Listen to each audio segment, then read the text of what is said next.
Hey, Chris, it may be winter and it is cold here. It's actually snowed today. But our program today is about opportunities for travel with the rose lover in mind. So now you were traveling in December. Did you find any gardens along the way? Hey, Teresa. Yeah, funny you should ask that question. The one day that I was in Budapest, that I took a tour, we were up in the castle district on the Buda side of Budapest. And I was we were standing at Fisherman's Bastion looking out over the Danube River at the Parliament building, magnificent views up there. And I was telling him how much I loved roses. And he looked at me and he said, "You want to take a little side trip?" And I said, "Sure." He said, "I've got a secret rose garden to show you." And we walked up this winding hill. I didn't think we were ever going to get to the top. I was huffing and puffing, let me tell you. But at the top of that hill was the Gul Baba Memorial. It was really a tomb in memory of this guy named Gul Baba, who was a dervish during the 1500s, during the reign of the Ottoman Empire in Hungary. And he was instrumental in helping bring cohesiveness to that area, after the wars, and was highly revered and loved roses. And so at the very top of this hill is his tomb and this beautiful terraced rose garden. And, it was in December. It was in winter. There wasn't anything blooming, but you could see the bones of this garden and all those shrubs.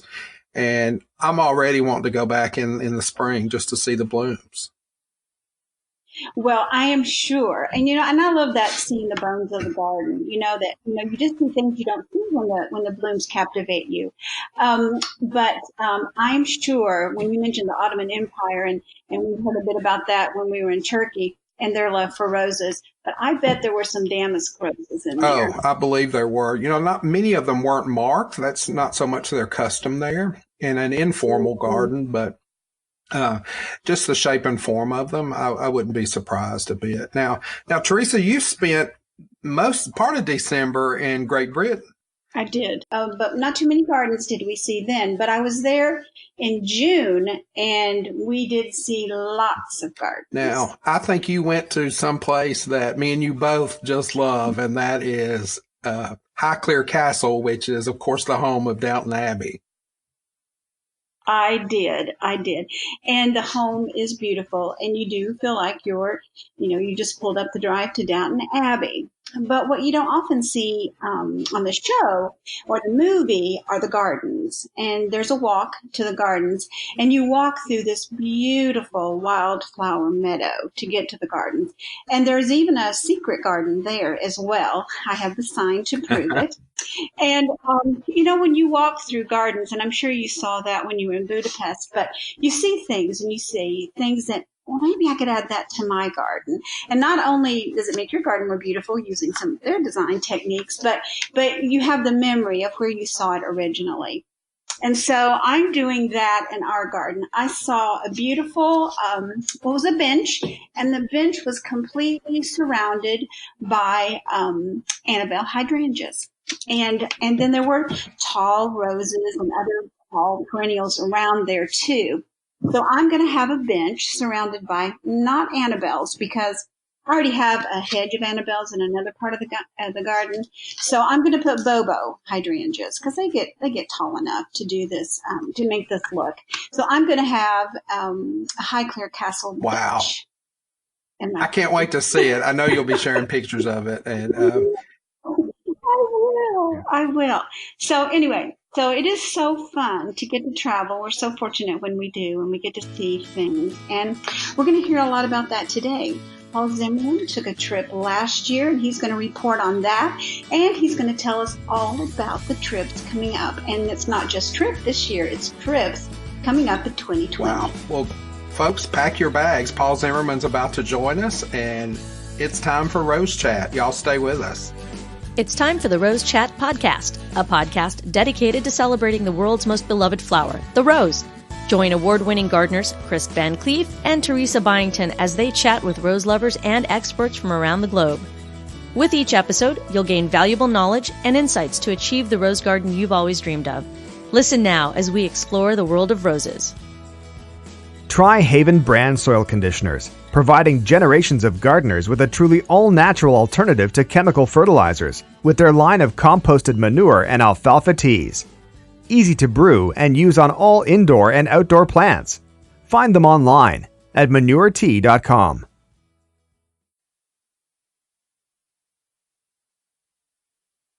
Hey, Paul, it's good to have you back on Rose Chat. It's always nice to be back on Rose Chat. I can't think of any place I'd rather be. On this gray day, we'll talk about roses and gardens, and that is excellent. Something to brighten up the winter weather. Yeah, we need it. We need it today especially. Now, today we're going to talk about 2020 trips. But first, I have a confession.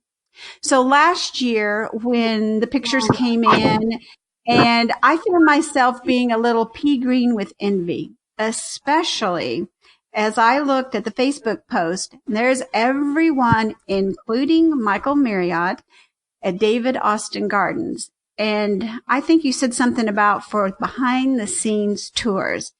Now, I don't know anyone who doesn't want to go behind the scenes.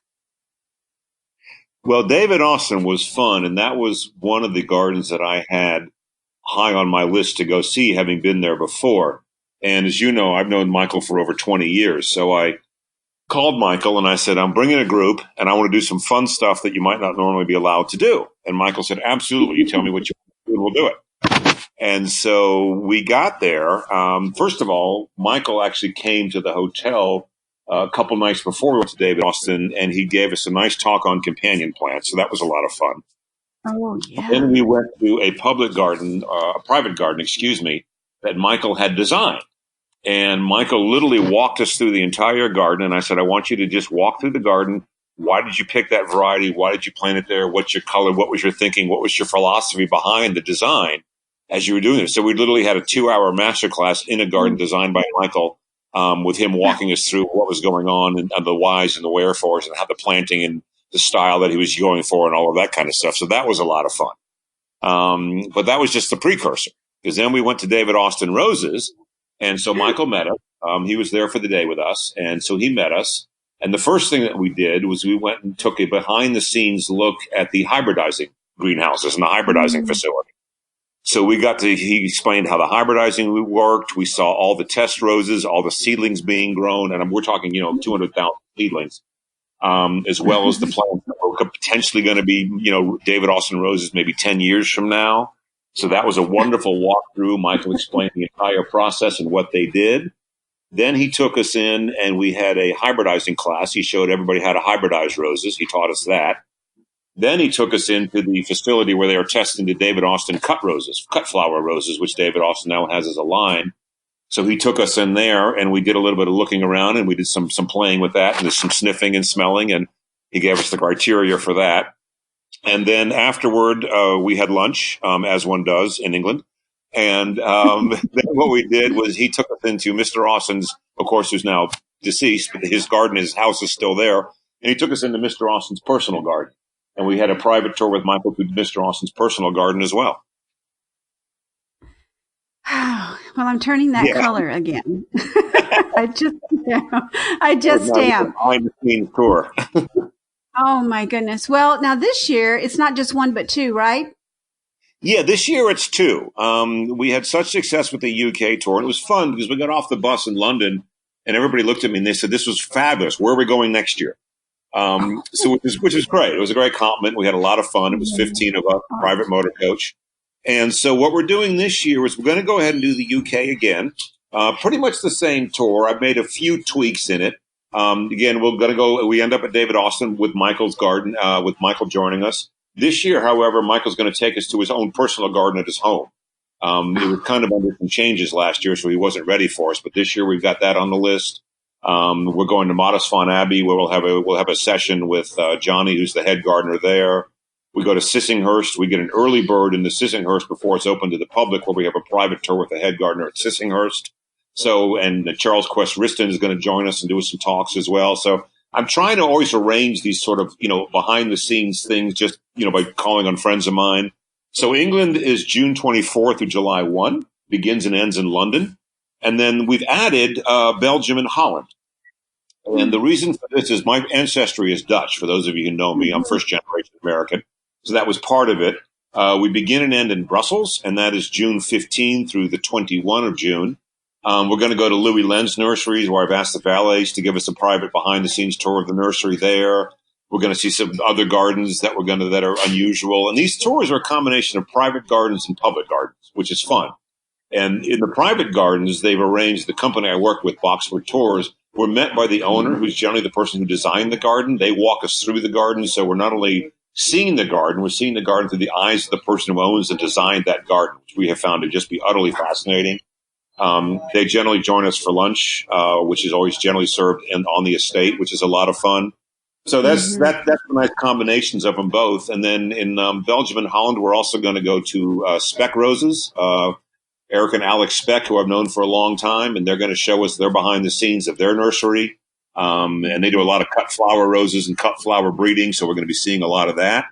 And in the end of the Belgium Holland one, a very traditional Indonesian dish is called the rijsttafel, or rice table, is how it's translated. Indonesia was a Dutch colony before the war, so there's a lot of Indonesian food served in the Netherlands. So we conclude with a rijsttafel in The Hague at a restaurant called Garuda, and two of my family members are joining us to host the evening. Oh my goodness, it just sounds fabulous. One of the themes I keep hearing as you talk is education is a huge piece of this, and every gardener I know is a lifelong learner. And so this is just something extra, right? Exactly. Most tourists don't have so much education. Yeah, and that was part. Well, as you know me, and as you know me forever, that education is a big passion of mine. And education in terms of roses are not difficult, they're not fussy. But what I really want everyone to come away with, and that was one of my goals, was to say, okay, here's 3 or 4 things that I've learned, be it companion planting, be it a style of planting the roses, being how you plant the roses, being how you treat the roses, that they can apply to their own home garden. Because it's very easy to walk into a place like Sissinghurst or David Austin Rose's nursery or the Valley's nursery and Louie Lenz, and just be blown away and overwhelmed by it. And so what I tried to do as we were going through these talks was to find what I call teaching moments where I could stop everybody and say, okay, let's look at what's going on here and let's look at this. And now this is what we're doing. And this is how you can take this tableau and you can take this back to your own personal garden.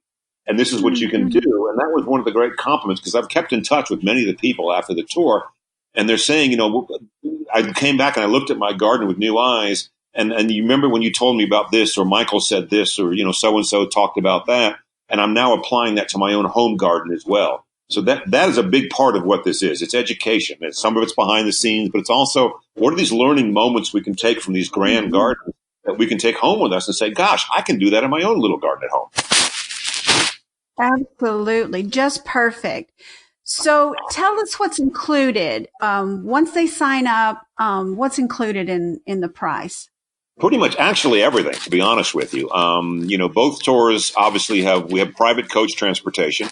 It's just us. And the coach, this coach had Wi-Fi, it had restrooms. We had water on board. It was an amazing situation. All the hotels, I had told them that I do not want modern steel and glass hotels. I want to stay in England. We stay in country manors, which are just delightful. In many cases, they're old big homes that have been turned into hotels with wonderful rooms and little pubs and snugs and things like that. So I really want a nice feel for the area. All the tours generally include pretty much all your breakfasts are included in the hotel. Almost all your lunches are included as well. And that includes, like I said, lunches with people who own these houses and these gardens. We generally lunch in the house, with them. And then dinner is also included at the hotel. The England tour generally includes wine for dinner as well. So pretty much everything from soup to nuts is included. The coach, the hotel stays, admittance to the gardens, all of that stuff is taken care of. The only thing we don't include, we do not include airfare to and from London for the UK tour, or Brussels for Belgium, because we don't know where people are coming from. Some people maybe already want to be there. So your only responsibility is to get to London. We have a pickup at Gatwick and a pickup at Heathrow. Brussels, we have a pickup at the airport, and that's the coach. And then basically for the next 7 days, you sit back and relax. We're talking 4 and 5 course meals, wonderful food, wonderful breakfast. that's included. So it's a culinary tour as well as a garden tour. And basically you sit back and relax and just come along and let us do the work. Well, Paul, you really have thought of everything. And if I didn't have my own private tour guide in the UK, I'd be signing up. And because I've gotten to spend some time there, especially this last year, these are the most charming, the most welcoming people ever. So I can only imagine what it's going to be like. Yeah, they just are. The people that I've met and the places I've been. Yeah, everybody's very friendly, and that includes Belgium and Holland as well. Again, a lot of these people I know already, which is fun. So it's, for me, it's a lot of fun. I get to see friends, and that's a good part of it. And the tours are put together. I've been asked over the years to do these, and I'd resisted because I wasn't sure about the logistical aspect of this. So Michael, actually, Marriott, put me in touch with a company called Boxwood Tours in the UK. Mm-hmm. And they do tours in England, but all over the continent, all over Europe as well. And they've been doing this almost 30 years. And they've got extensive contact of doing garden tours and the gardens that they know. And they personally go visit every single garden before they will put it on a tour. They did that in Belgium and Holland, actually. They went and took a tour themselves and visited every single garden that I suggested to make sure they were up to the standards that they wanted. They stayed in every single hotel ahead of time. They do all the arrangements. So in that sense, I've got, this company with 30 years of experience doing all the logistics, all the arranging. My brief to them was, I don't want to pack this with 3 or 4 gardens a day. I want a couple of gardens. I want some education. I want to try to work with the head gardeners. And I actually communicate with the head gardeners ahead of time what I would like them to teach. And then I also try to make sure that everybody has maybe an hour of free time in the garden on their own where they can wander and take photographs, go back and visit parts of the garden that they, maybe want to see again or something like that. So we try to see a lot, but we don't try to hurry the pace to where it's just crazy and you just feel like you're exhausted and you haven't seen anything. In the evening, we would always meet for a pre-dinner drink in the snug or the pub or whatever the hotel has. We just sit around and talk about roses and have fun. Then we go into dinner and have a nice 2-hour dinner and continue to talk about roses. Oh, wow. It just gets better and better. Okay. Share with our listeners how to get in contact with share your website with them. Yeah. The best thing to do is go to paulzimmermanroses.com. That's my website. And then if you go down just a little bit on the homepage, you'll see a link for the garden tours. Click on that. There's some brief information. And then you can click on a link for the UK tour, and there's a separate link for the Belgium tour. That takes you to the Boxwood website, Boxwood Tours, where all the details are, including pricing, everything that's included, etc. And from there, there's a form where you can then click on to go ahead and sign up for the tour. You pay a deposit, and then, of course, the rest of it goes from there. But that's all on the website. For people who may not want to come on the tour this year because they can't, if on my website, what you first get to, if you scroll down a little bit, you'll see a contact form. And you can just fill that out. And basically what happens is you'll be notified of any future tours for 21. 21 will do UK again, and we're probably going to do France in 2021. And you'll get email notifications when those tours become available. So that way you can also be signed up for future tour information as well. But go to paulzimmermanroses.com, look on the home page, click to the tour link, and that'll take you to the page. And from there, it's pretty straightforward. Is there a deadline? Is there a deadline people should be aware of? Yeah, the deadline, I believe, it's on Boxwood's site. I think it's about 6 weeks before the tour start. That being said, it's first come, first serve. We limit the amount of people on the tour. We don't want a big crowd. I don't want a big crowd. I want to make sure that I've got time to give everybody one-on-one attention. So, when it sells out, it's sold out, and that's the end of it. So I would advise people get their reservations in sooner rather than later. Sounds good. Paul, thanks for all you do to make this happen with all the details that all of us gardeners just really, really love. Yeah, well, we tried it. It's gardens, it's culture, it's England, it's Belgium, it's Holland, it's food, it's everything that gardeners love. Because, if any gardeners like anything after gardens, it's sitting around eating and talking about gardens. Drinking wine, eating good food, and garden friends. Yeah, exactly. And that's it's a nice round of fellowship, and it's a lot of fun. We had just a great time with the tour this past year, and I know we're going to have a good time next year. Well, again, thank you for coming on and sharing this with us, and all the best. You've been listening to the Rose Chat podcast with Chris VanCleave and Teresa Byington, expert rose gardeners who want to help you achieve the rose garden of your dreams. Don't miss an episode. Listen anytime on our website at rosechatpodcast.com or listen on the go via the Rose Chat app on iTunes and Stitcher Radio.